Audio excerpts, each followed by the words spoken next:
In the beginning, there was nothing but a dark, primordial ocean.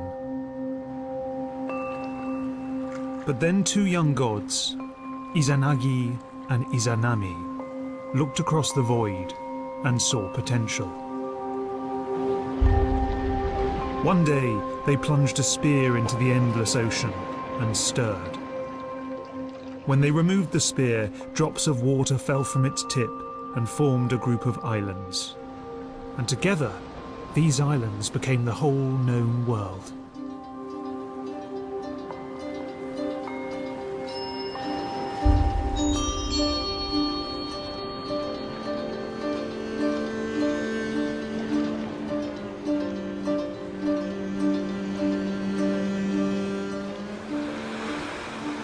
The gods called their creation Oyashi Makuni, the land of the 8 great islands.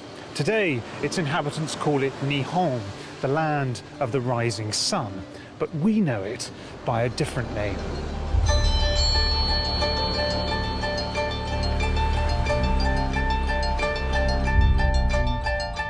Japan has fascinated me since I was a boy. It's always seemed like a parallel universe, a society so similar and yet so different from our own.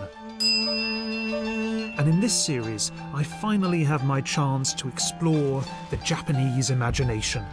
I'll seek out its greatest artworks, both old and new. But this is also a journey into Japanese life. I'll travel through its landscapes and its cities. I'll enter its homes. Wow! Meet its craftspeople. Witness its rituals, and even sample its food.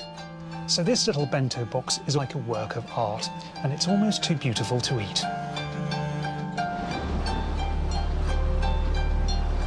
Japan is a society in which so much is informed by aesthetics. Not just painting and sculpture, not just homes and gardens, but the way you look at cherry blossom, the way you drink tea, even the way you arrange your lunchbox. And that's what I, as an art historian, find so inspiring about this place. In Japan, almost everything has the capacity to become art.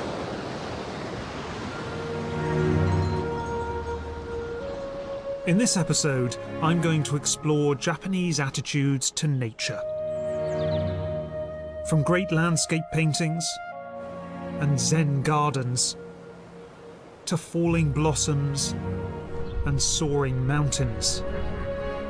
The natural world is central to traditional Japanese aesthetics. And yet in modern Japan, that old relationship is deeply uncertain. But Japanese artists continue to work with nature, to revere it,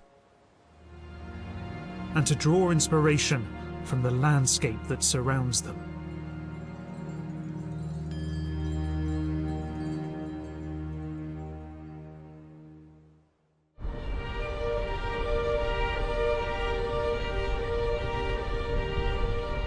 Japan is one of the most densely populated places on Earth.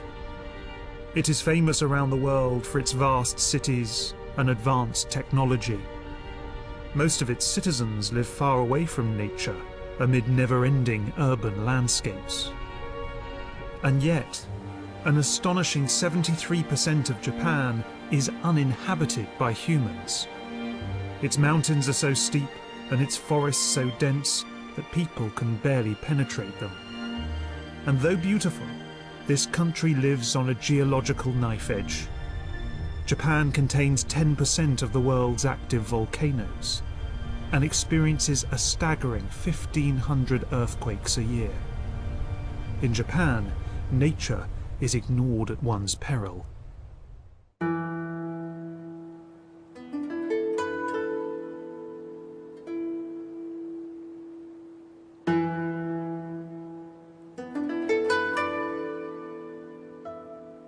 These are the sacred Kie Mountains in central southern Japan.